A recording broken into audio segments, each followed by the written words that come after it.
Mag-sterilize ako ng mga kutsara. Mga gamit ko. So, ayan. Second batch na yan ang aking water.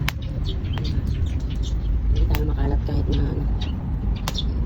Hindi ako talaga na makalat. So, pa yung aking kahoy. So, tingnan natin ngayon yung aking ampalaya. Oh, my giant one! Ang laki. So, ready for ani na. Let's see. Tingnan natin. Gaano siya kalaki. Sana hindi ako na. Oh my God, I can't believe it. Ang laki. Ano ba to? Ready na siya? I don't know guys kung ready. It's my first time, so hirap talaga nakakahoy ko. 1 and 2. Dalawang dangkal. Ay, eto pala. I need to fix. So, kailangan ko pala yan. Ayun din. Ang dami ko nang naani dito guys.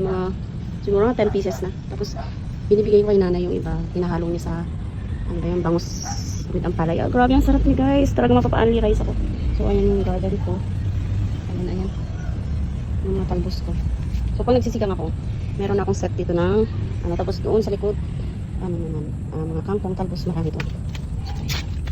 Yan, nagtatambay mga bisita namin dyan, natutulog. Loko ba yan? So, buddy. Lagawin ko itong binhi. At hindi nabuhayan masyado ng, wala yata kaming halaya this year. So, hindi pa siya ready ng ubi. So, hindi ko siya anihin this year. Maliit yan. Late na siyang